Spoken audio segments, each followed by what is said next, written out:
Welcome back, everybody. Today I have Professor Bikman back on the podcast. So those of you who know Professor Bikman know he runs a research lab at BYU that focuses on the causes of metabolic disorders. So that means he's an expert in the effects that insulin has on our bodies and type 2 diabetes, obesity, and dementias. Last year, I talked with Professor Bikman about his book, Why We Get Sick, and we'll put a link to that in the show notes.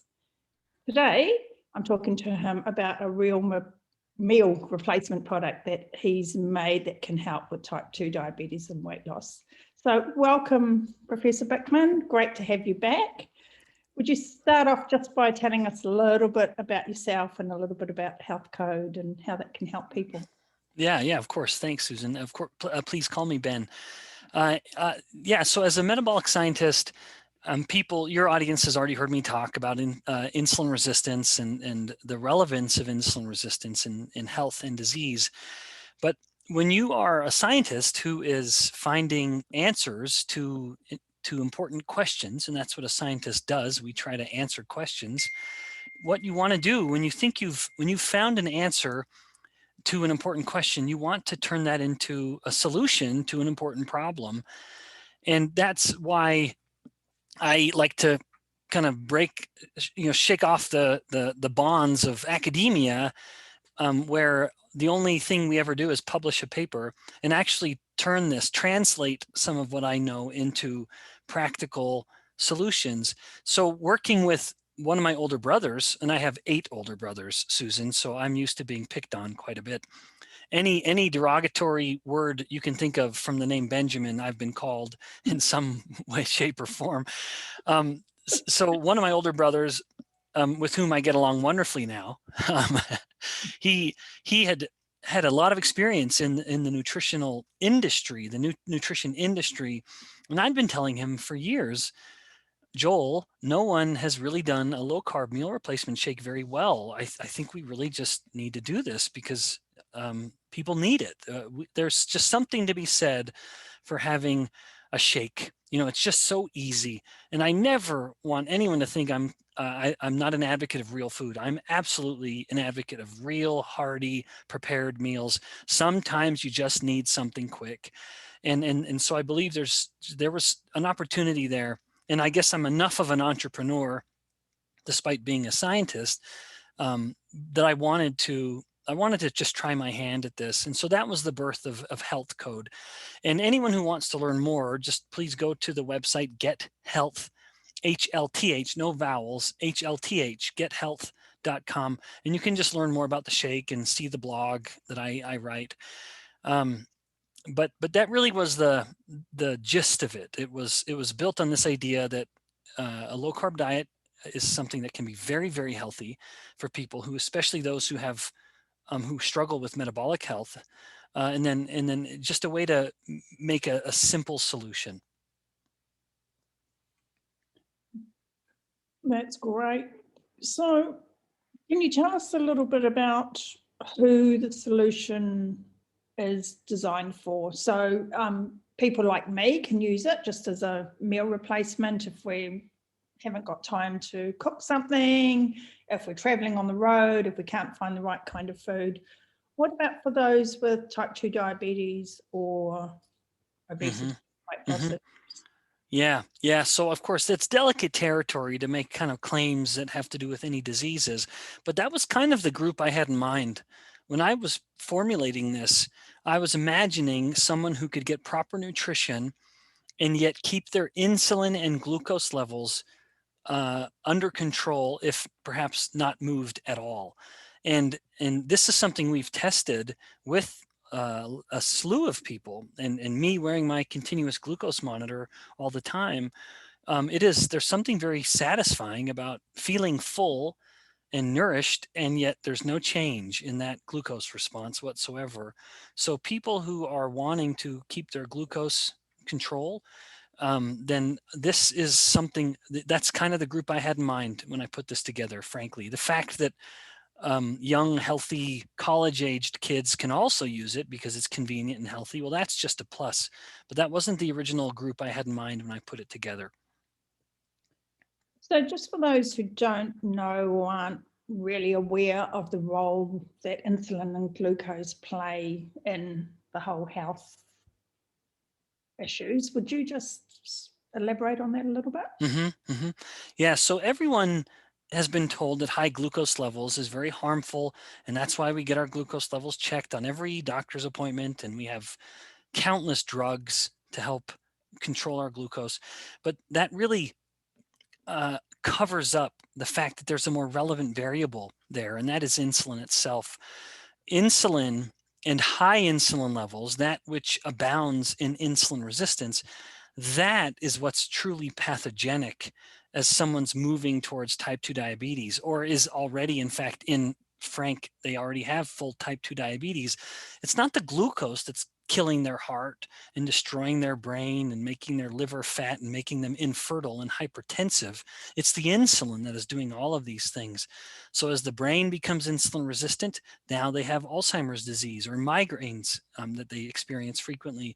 As the blood vessels become insulin resistant, they have hypertension. And so their blood pressure is constantly high. And the high insulin can make the heart thicker and bigger, which sounds like a good thing, but it just means the heart experiences a congestive failure.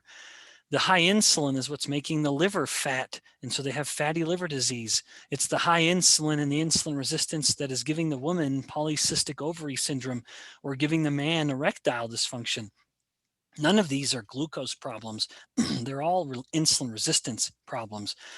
So the sooner we start looking at the insulin, rather than just looking at the glucose, the earlier we can detect these problems and the better we will treat them. Because we'll be able to change the paradigm, which has historically been, oh, the glucose is high, let's just do anything we can to lower the glucose, even if we have to push the insulin up even higher. That paradigm fails. That is why when we give a type 2 diabetic an insulin therapy, they don't get better. They get fatter and they get sicker because this isn't a glucose problem, it's an insulin problem. And so the sooner we look at it that way, we will detect problems sooner and we will treat them better. And so the solution to that problem is, as you just said, don't pump more insulin into the body, reduce the glucose so that there isn't such a high need for an insulin response.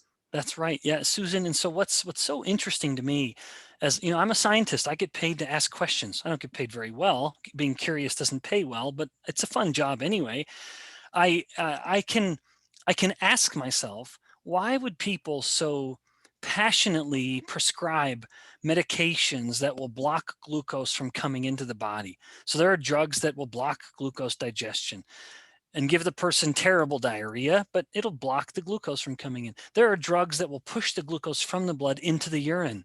Sure, they'll have much higher risk of urinary tract infections because all that glucose is feeding all the bacteria, but so what? It'll lower their glucose levels. So I'm left looking at this thinking, you are so passionately prescribing drugs that block glucose from coming in. You're so passionately prescribing drugs that will push the glucose out. Why not just eat less glucose?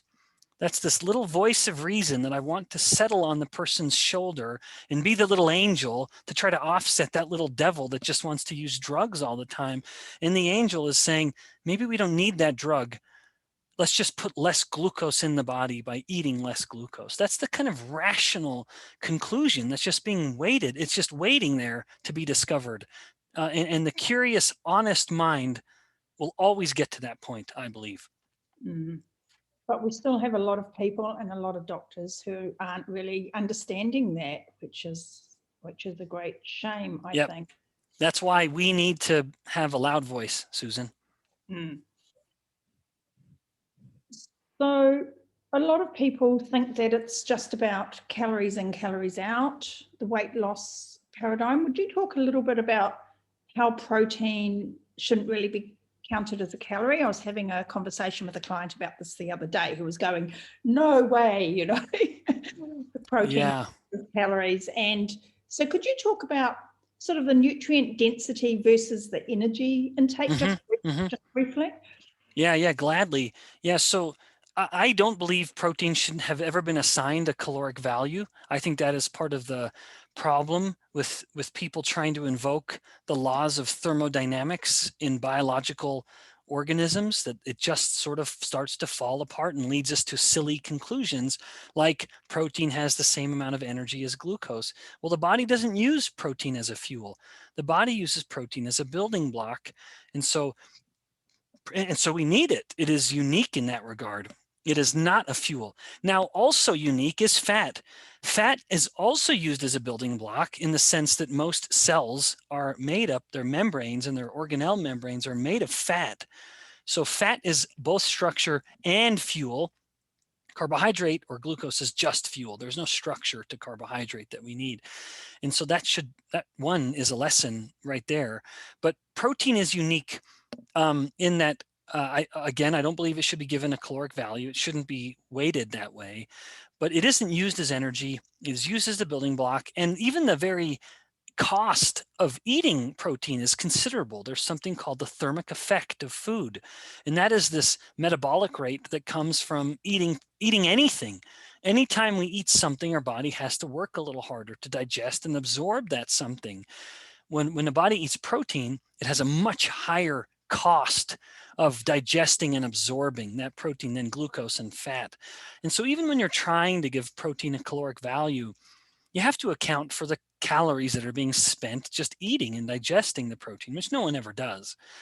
So all the more reason not to try to play the caloric game, that as much as we have focused on calories as a tool that we should utilize for weight loss, I think it ends up putting us in a dangerous or fruitless situation where we're trying to balance calories in, calories out. And we can never do so accurately. We can never fully account for all the calories coming into the body. We can never fully account for all the calories going out, or what we're storing versus what we're burning. And so I'm not intending to say calories don't matter, but I am intending to say trying to account for calories leads us to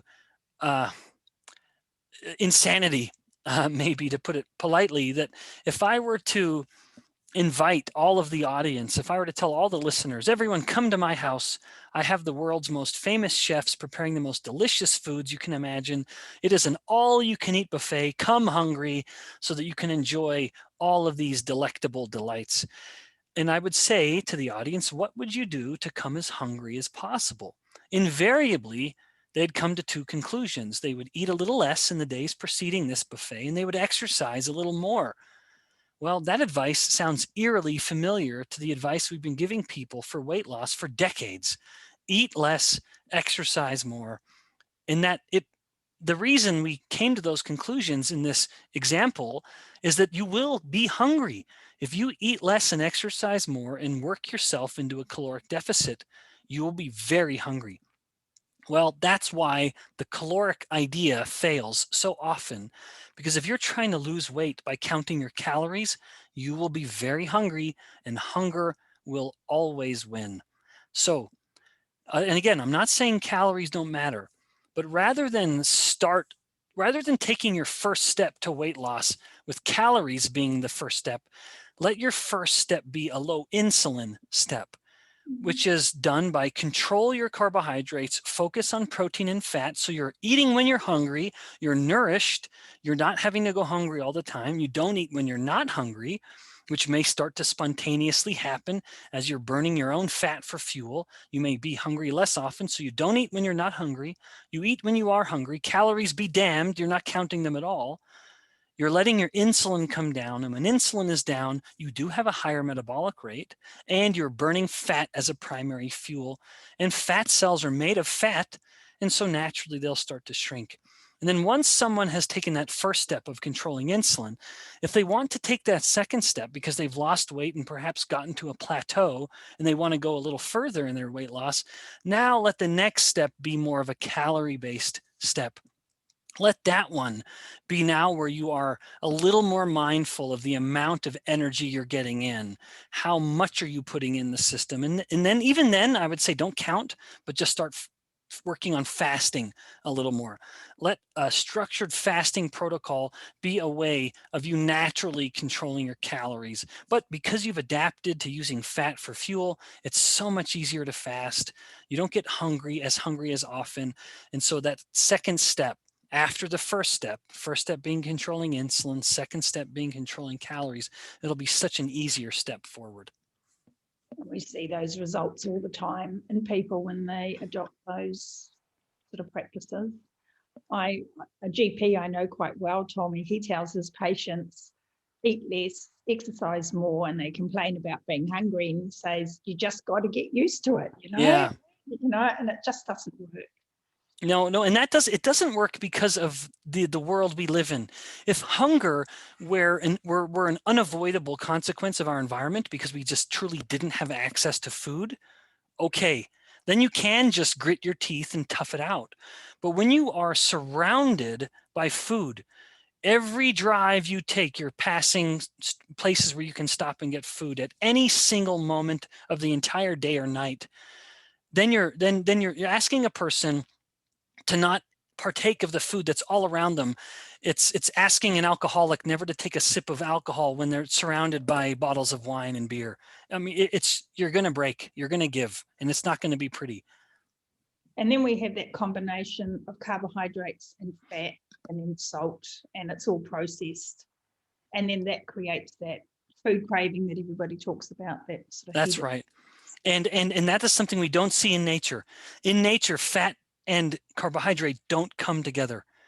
And we have put them together because it's such a remarkably palatable, satiating food. It's satiating, yet oddly, you're never satisfied.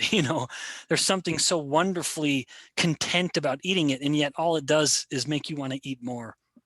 Well, it's certainly delicious. I know you have to Yes. keep tips away from me because Yep. you have one and that's it. It's all over. Yep. Well, that's part of the problem, Susan. That this maxim or this clever expression of moderation in all things. Well, tell that to an addict. Tell that to the person who can't moderate their behavior. That's exactly what's happened with someone who's addicted to something. And sure, I mean, we're talking about food addictions, which are a little more subtle, perhaps, but telling the alcoholic, moderation in all things, you can have a sip of that wine. It's no problem. Just stop at one sip. Well, that's the problem. They can't stop at one sip. So when we tell the person who's struggling with, say, a sugar addiction, and we say, well, it's okay to eat some. Don't think of it as forbidden. You can eat some of it, just moderation in all things. And then because they're an addict, they're happy to hear that. And they say, yeah, okay, today, this time is going to be different. I am going to stop at one little teeny scoop of ice cream, and I'm not going to eat the whole package. Or I'm going to stop at one teeny little sample of cereal and not eat 3 bowls of it because they're addicted. They can't control themselves. So moderation in all things is a wonderful way to keep someone addicted to something. While I've got you here, I'm going to ask you another question. What's your thought about artificial sweeteners and people using zero Coke and things like that? Does that affect their insulin at all? Or how does that, does it drive more appetite? I see so many diabetics using zero Coke to drink. Yeah. So this is a very, very hotly debated topic. Now, just from the lens of hormones and physiology, I see there's no problem with aspartame, for example, the sweetener in diet sodas, or any of these sweeteners. They don't have, the vast majority of them elicit no insulin response. And so from that very narrow lens, admittedly narrow lens, there's no problem with it. However, we do see problematic trends where people who tend to consume non-caloric sweeteners, they do tend to be more overweight. They do tend to struggle more with diabetes. And that's from epidemiological findings, which is just nothing more than coincidence. So we can never take those too far. But nevertheless, it pays to be curious. It's possible that when someone tastes something sweet, and some people may experience this more than others, that it starts to drive a hunger for that food, for that glucose that should have come but never did. And by that I mean, in nature, nothing is sweet unless it is a carbohydrate. It doesn't exist. Everything in nature, so our ancestors, not even that long ago, if they tasted something sweet, there would have been a big glucose load that came with it. It was honey, or it was a sweet fruit, or whatever it was. There was always glucose that would come into the bloodstream. So it's possible that, in some people at least, they taste something sweet, and the brain is basically telling them, hey, where's the glucose that was supposed to come with this? There should have been some glucose that came with this. It didn't come yet, so go get it. And so it might kind of create like a hunger or a mounting pressure to push the person to go kind of fill that glucose gap that should have been filled when they tasted that sweet thing. So a sweetener that doesn't come with glucose is kind of a mean trick that we play on the brain. Now, I'm not saying we shouldn't do it. I absolutely enjoy diet sodas from time to time. And so I'm not intending to tell people that these are things that are off limits, but maybe there is something genuinely unnatural about that. And I don't mean to sound like a hippie saying that, but it is something we're doing that in a way tricks the brain. In some people, sometimes that might start to work against them. A couple of other issues that come up, or questions that come up, about low carb, healthy fats, or filling with fat, is the thyroid issue and high cholesterol. Would you just briefly touch on whether those are? Yeah, so the only connection I'm familiar with is how a low carb diet can lower thyroid levels. Now, some people have leveraged that finding and used that as justification to say that a low carb diet hurts your thyroid. That is not true. There is no evidence to suggest that is true. Zero. They are absolutely extrapolating these results and interpreting them far outside the scope of the original data. In fact, to understand what happens with a low carb diet and thyroid, it's helpful to describe what happens with insulin. So when someone adopts a low carb diet, if they have type 2 diabetes or they're insulin resistant, their insulin levels are much higher than they should be. Then as they adopt a low carbohydrate diet, their insulin levels start to come down. And of course, that's because insulin is working better. They're more insulin sensitive. The same thing happens with thyroid hormone, probably. We do know that thyroid levels come down. I would say that's because the thyroid hormone is working better. They don't need as much as they used to. They become more sensitive to thyroid. And so saying that low thyroid levels with a low carb diet is evidence of thyroid damage would be the same thing as saying low insulin levels on a low carb diet is evidence of pancreas damage. No one says that, the latter. They always would say, oh, well, you've just become more insulin sensitive. Well, I don't know why it would be any different with the thyroid. Insulin comes down, you're more insulin sensitive. I would say that's a perfect parallel to what happens with thyroid. Thyroid hormone comes down, you're more thyroid sensitive. There is no evidence to suggest it's damage to the thyroid, none whatsoever. But there is evidence to show that thyroid levels come down. My response is that, to me, that's evidence that the thyroid hormone is simply working better now. Right. And the cholesterol issue, because this is something that people come up against with their GPs all the time. Yeah. So when someone mentions that they have high cholesterol levels, I'm always quick to ask them, well, what's your insulin? What's your glucose, your blood pressure? And if everything else is normal and their cholesterol is high, I'm very quick to congratulate them because the fact is they're probably going to live longer than their neighbor who has low cholesterol. There are several studies.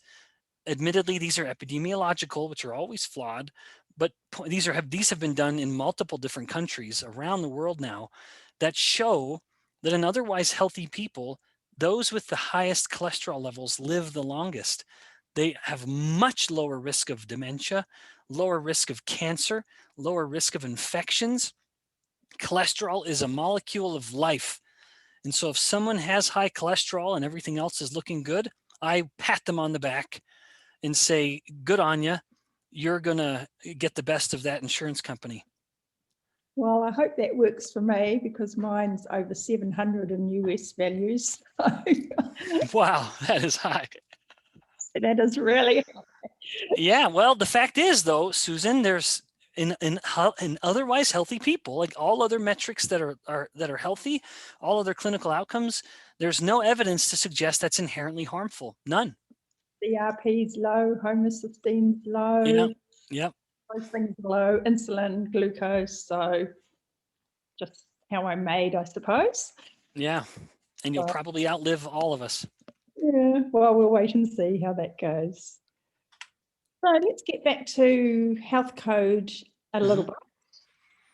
Could you tell us about what's in it? So understanding? Yeah. So I designed Health Code to follow 3 rules: control carbohydrates, prioritize protein, and don't fear fat. The first one's easy. It's very low carb. Really, the carbohydrates there are almost all just fiber that we used to help the oils, the fats from the coconut and the olive, and the ghee and a couple others, and even the apple cider vinegar, to turn it into a powdered form. You basically spray it onto a fiber powder, and that's how you can get the fat. So it's kind of a vehicle for the fat.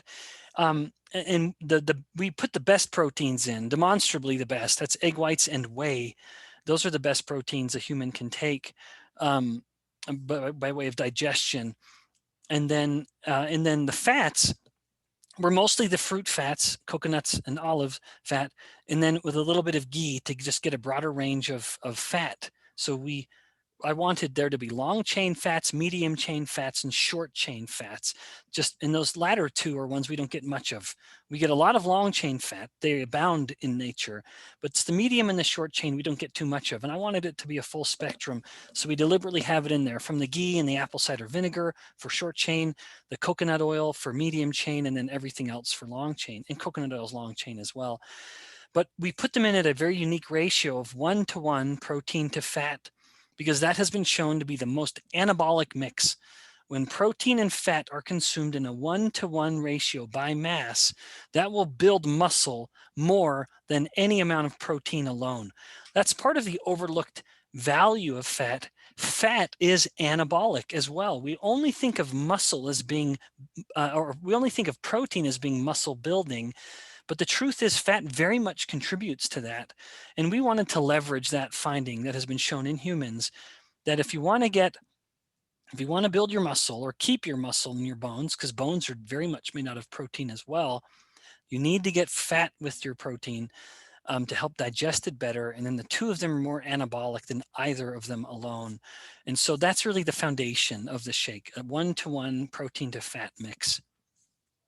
And then you've got vitamins and some minerals in there as well. We do. Yep. So we do cover the spectrum of vitamins and minerals, including iodine, which is something I'm very passionate about.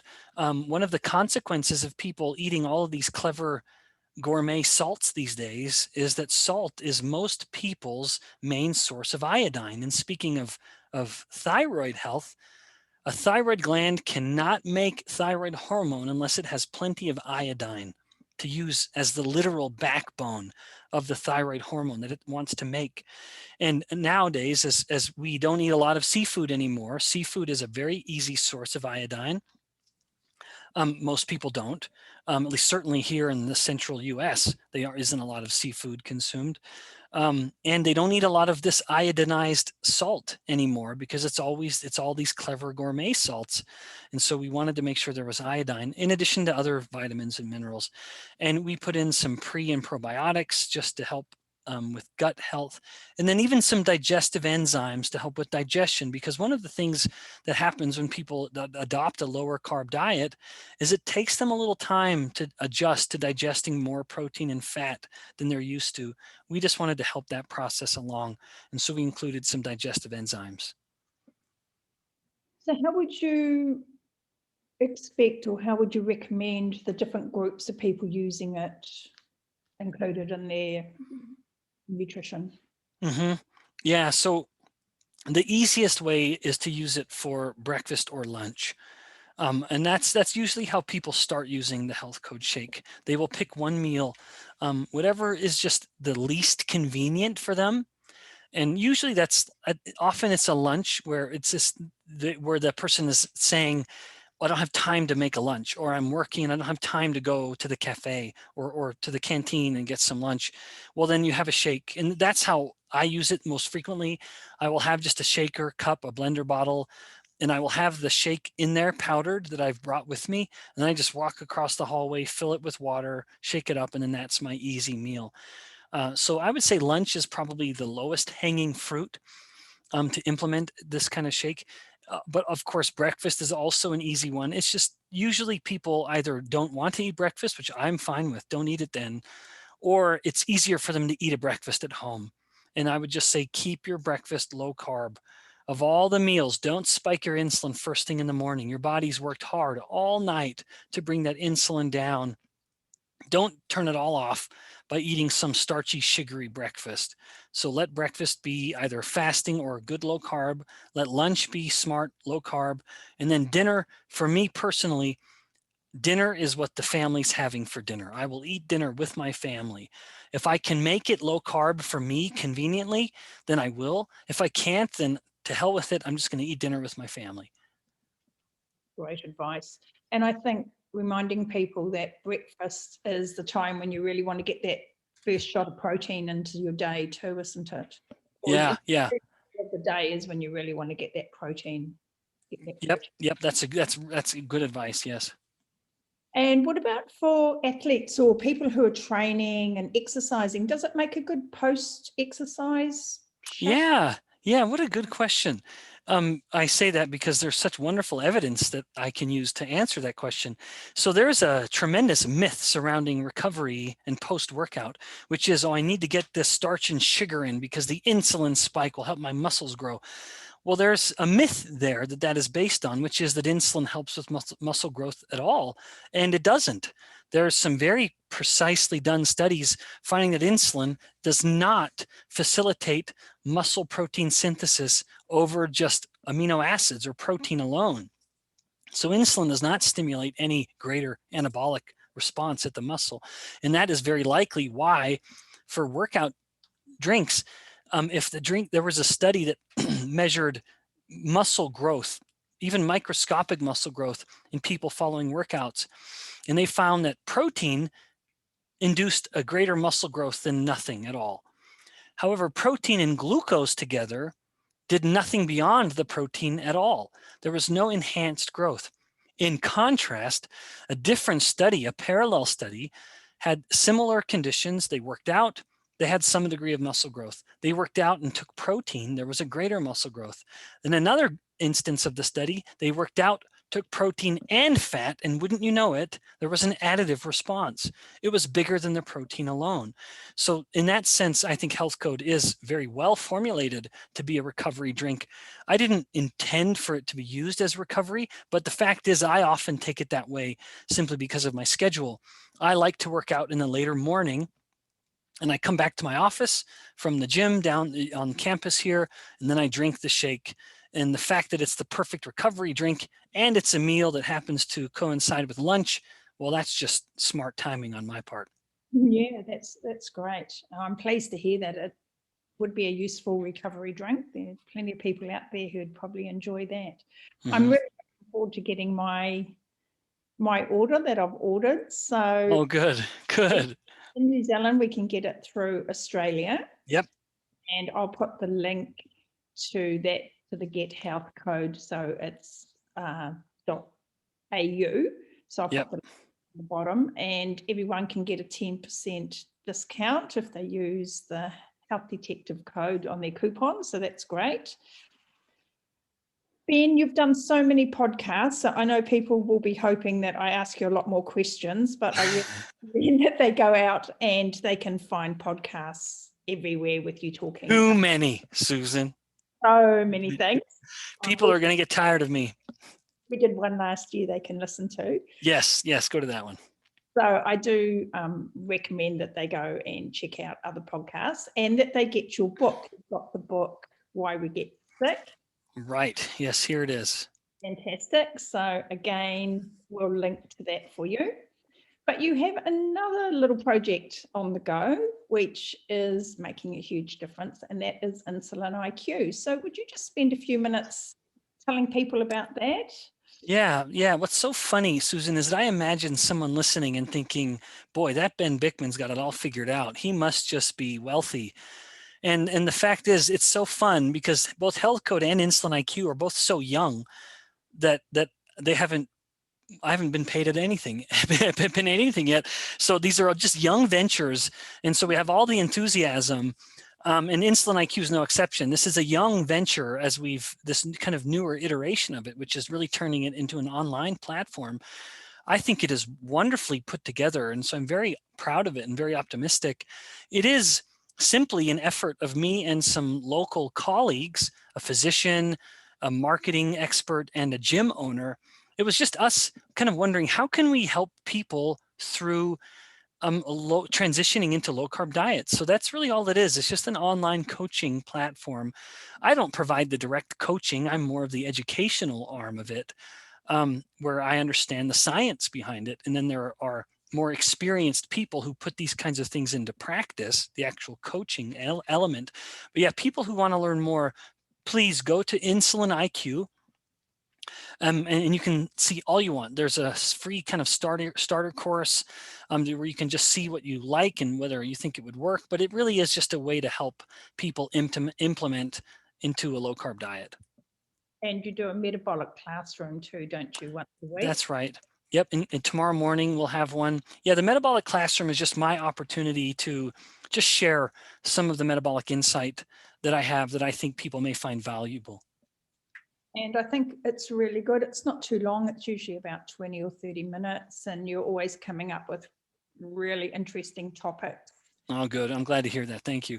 And you get people familiar with the whole concept, I think.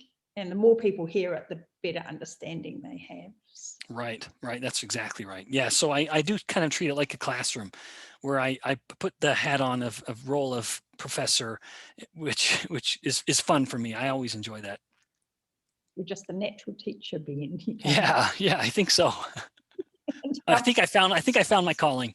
Yeah. I like having a captive audience, Susan. It's really good. Well, it's I feel very privileged to be able to share your message and all your information. I have a real passion for turning around the health of New Zealanders, and I think what you provide will really contribute to that. So thank you very much for your time today. My pleasure. Greatly appreciated. And I hope there'll be a few people out there who will enjoy Health Code.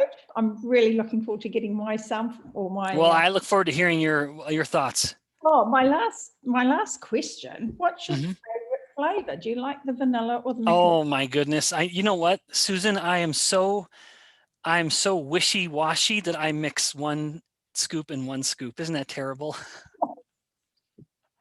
I actually prefer the mix more than either alone.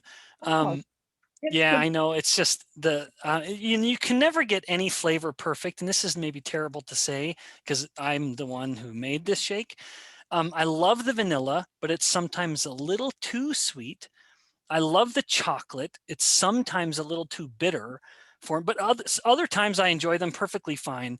But I've never gotten tired of mixing one in one.